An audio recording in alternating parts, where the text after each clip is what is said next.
Uya. Iya, iya. Jadi kejadian itu kan tanggal 29 saya ke kuburan karet bifak. Tanggal 30 Agustus itu penjarahan kepada rumahnya Uya Kuya dan yang lain-lain semua. Termasuk Ibu Sri Mulyani, Eko Patrio dan semua. Dan Bapak tahu hari itu saya tanggal 30 saya nggak tahu ada apa-apa, jam 9, jam 10 saya udah tidur. Begitu. Terus jam 1 atau jam 2 saya bangun.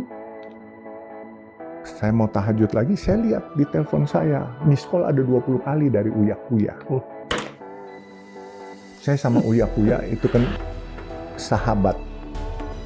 Dan sahabat maksudnya ya kenal baru, tapi maksudnya saya sering interaksi. Nah saya bilang, saya telepon dah, saya coba. Mas Uya, Assalamualaikum. Saya bilang, Mas Uya, Pak Yusuf, kenapa Mas Uya? Sambil sesenggukan, rumah saya sudah habis Pak, dijarah katanya. Saya bilang, innalillahi. Saya bilang, Mas Uya sekarang di mana? Saya di apartemen Pak.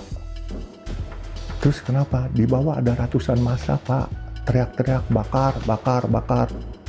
Terus kami khawatir Pak, lift udah dimatiin.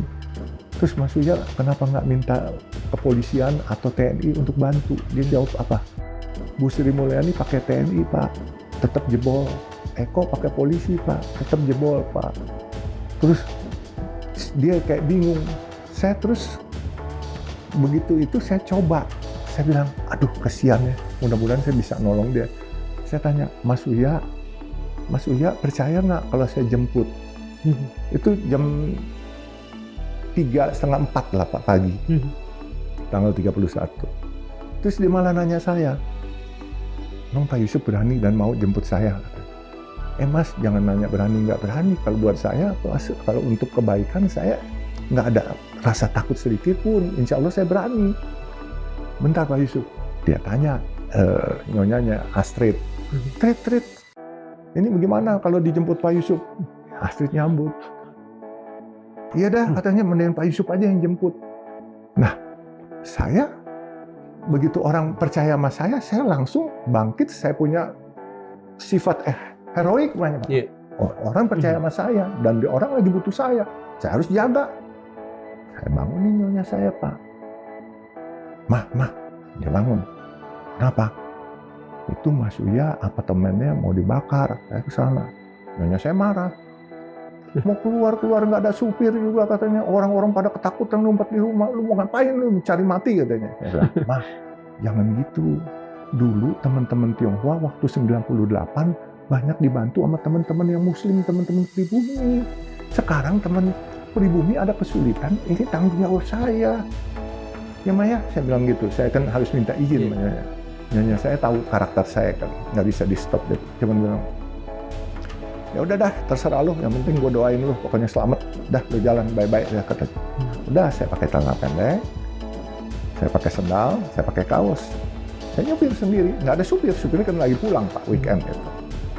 Masuk ke dekat Casablanca situ. Di situ saya lihat masa mungkin nggak sampai 100 sih, 60-70 orang. Saya buka kaca mobil saya. Assalamualaikum. Permisi, mereka lihat saya, Babalun, kasih lihat, mau pulang tuh Babalun, katanya. Dia pikir rumah saya di situ. Kasihlah masuk saya Pak. Saya kan nggak mau nanya urusan apa, saya tahu mereka gitu. Saya masuk ke basement, saya bilang, Mas Uya, gue udah sampai nih. Tunggu Pak Yusuf, katanya. Saya nunggu 1 jam Pak, sampai kebelet mau kencing ini Pak. Rupanya kagak ada lift. Dia naik tangga Pak, bawa koper 2. Koper pakaiannya semua kayak orang mengungsi Pak. Laki bini dibawa. Sampai di mobil saya, Pak Yusuf aman nih. Bismillah, Mas Uya pakai jaket, pakai hoodie itu kan. Hoodie. Terus pakai kacamata, pakai masker.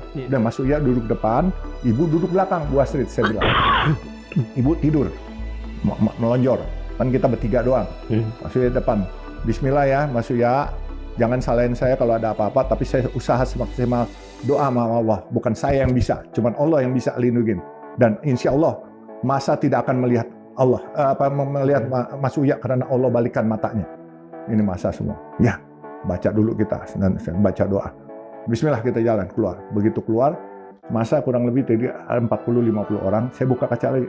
Assalamualaikum, bapak, salam. Ya, saya mau buru-buru, saya bilang.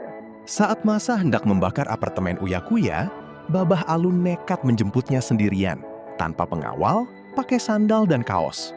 Istrinya melarang, tapi Babah teguh. Dulu, Tionghoa dibantu pribumi di 98. Sekarang, giliran kita bantu mereka. Mobilnya dibukakan jalan. Uya-Kuya turun, trauma, bawa 2 koper. 11 hari mengungsi di rumah Babah.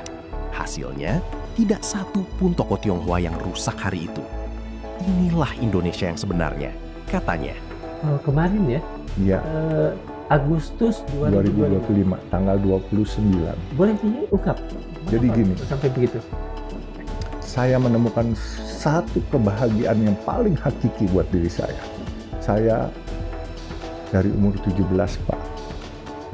Saya berjuang untuk keberagaman di dalam Badan Komunikasi Penghayatan Kesatuan Bangsa, Bakom PKB, yang dulu dipimpin oleh almarhum Sinduna. Bukan karena senang ada yang meninggal, tapi karena untuk pertama kalinya Babah Alun merasakan Indonesia yang sesungguhnya. Di tengah 150.000 ojol yang berkumpul, Babah adalah satu-satunya orang Tionghoa yang berani hadir di liang lahat. Sejak 17 tahun, ia berjuang untuk keberagaman. Ganti nama, ajarkan nasionalisme, semua sudah dicoba. Tapi baru di momen itulah ia melihat, mereka tidak menganggapnya orang Cina. Mereka menganggapnya saudara. Itulah kebahagiaan yang paling hakiki. Tidak bisa dinilai dengan uang.